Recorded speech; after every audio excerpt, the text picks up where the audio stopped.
Ada namanya senyawa aromatis. Dulu kata aromatis itu aromatik, aroma, harum gitu ya. Tapi sekarang tidak lagi senyawa aromatis itu diidentikan dengan aromanya, ya, atau baunya. Gitu. Nah, kalau kita lihat pembagiannya, senyawa itu kan ada dua, senyawa alipatis yang berada lurus yang sudah kita bahas, alkana, alguna, dan senyawa siklis yang berbentuk melingkar. Yang berbentuk melingkar itu ada tiga lagi, homosiklis, heterosiklis, dan polisiklis. Homo itu artinya sejenis. Jadi dalam rantainya itu hanya ada atom C saja. Kalau hetero bermacam-macam, dalam rantainya selain dari atom C ada lagi zat-zat yang lain. Kalau poli artinya memiliki banyak cincin. Nah, sekarang kita masuk ke homosiklis yang aromatis. Nah, yang aromatisnya adalah senyawa yang berbentuk cincin segi 6. Memiliki 6 atom C. Berhubung atom C dengan atom C yang lain, ada ikatan tunggal dan rangkap berselang-seling. Nah, sekarang kita lihat ya. Nah, ini penemunya Michael Faraday ya tahun 1825. Ini ingat-ingat juga ini nama-nama ini ya, menghadap keluar ujian. Sering keluar ujian ya. Kemudian strukturnya ditemukan oleh Kekulé. Kekulé ini juga memberi nama pengertian senyawa organik ya, yang baru. Ini sering keluar ujian. Jadi kalau Bapak ngajar ini soalnya dikasih tahu aja. Nah, inilah struktur dari senyawa aromatis itu. Jadi 6 atom C-nya antara ini berselang-seling. Nah, jadi tangannya selalu 4, jadi atom C-nya 6, hanya 6. Nah, tapi bentuk ini ada dua macam. Anda lihat di sini di kiri, ini satu ikatannya, ini dua. Ya, ini satu, ini dua, ini satu. Nah, kenapa seperti ini? Sebenarnya ikatan ini tidak berhenti di sini, tapi dia berpindah-pindah, berputar-putar, seperti lampu itu. Nah, ya. Maka ada dua bentuk, ada yang seperti yang di kiri, ada yang seperti di kanan. Pada kenyataannya mereka berputar dengan kecepatan yang sangat tinggi, ya, sangat tinggi. Nah, penulisannya bisa kita sederhanakan.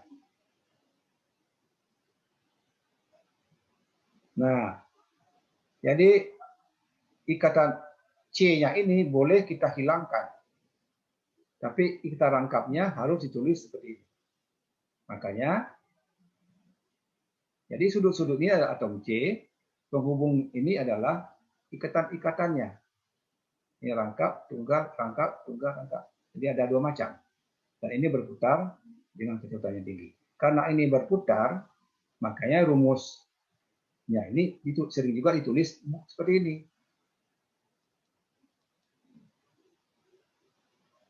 Apa namanya? Nah, seperti ini. Ini tadi dibulatin saja. Ya. Nah, jadi kalau Anda melihat begini, ya ini sama saja itu. Ya. Nah, sama saja. Ini semuanya sama saja.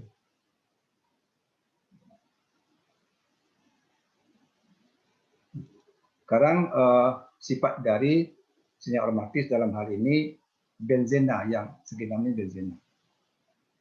Jadi sifat utamanya dia cair, tidak berwarna, ya, tidak berwarna, memiliki bau yang khas itu menyengat gitu.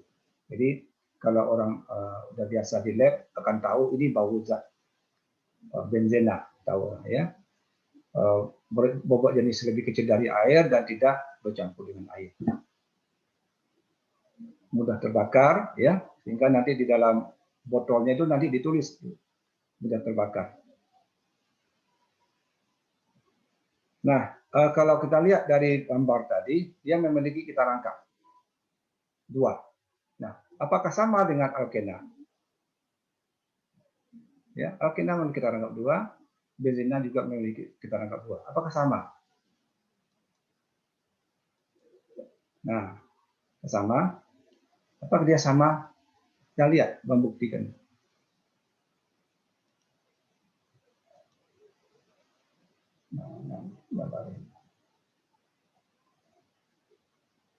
Nah ini, ya. Nah, ini benzena tadi, apakah sama dengan ini?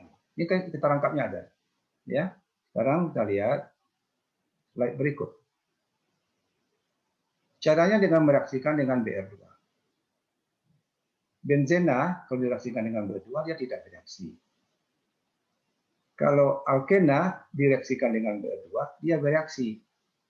Jadi nanti BR2-nya akan pecah menjadi dua, BR dan BR, dan masuk ke sini dan memutuskan kita rangkap sehingga menjadi tunggal. Masuk seperti ini. Namanya reaksi adisi. Ya, nah itu bedanya. Nah, makanya para ahli mengatakan ini sebenarnya bukanlah ikatan rangkap dua. Kenapa? Karena posisinya selalu berputar, kan? Berputar, sehingga makanya dibuat gambarnya bulat seperti ini.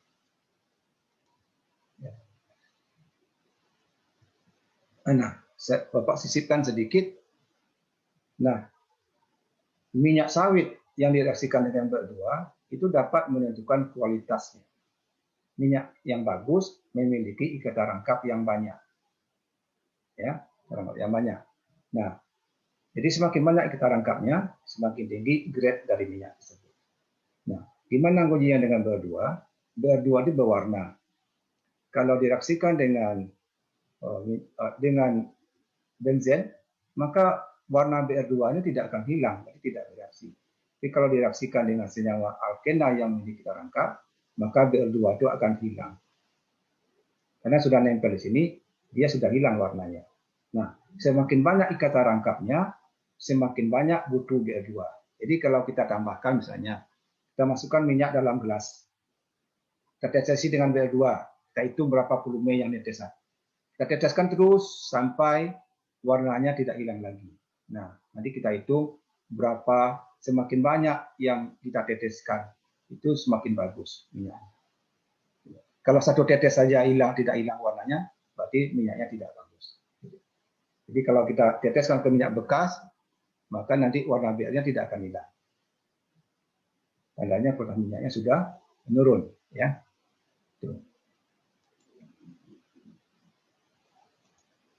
Nah, senyawa ini sangat banyak kita manfaatkan dalam kehidupan sehari-hari dengan sifat yang bermacam-macam, ya. Nah, kalau bulat aja seperti ini namanya benzena, tapi kalau dikasih gugus alkohol, nah ini namanya fenol.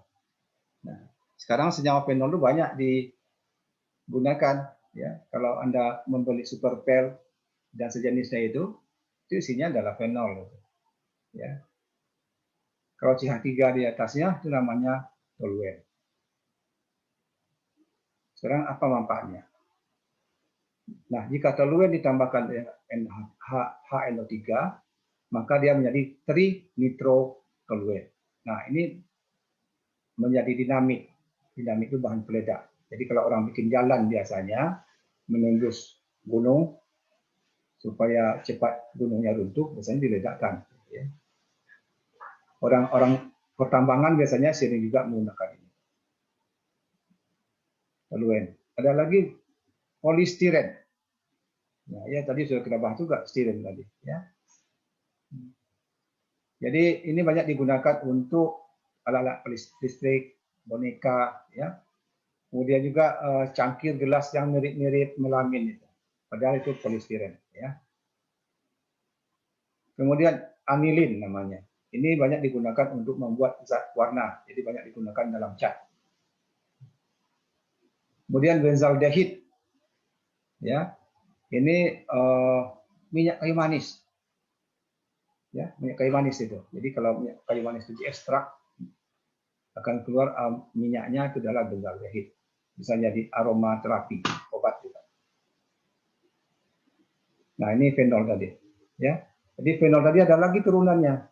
Nah, apalagi masa pandemi sekarang ini banyak digunakan sebagai desinfektan.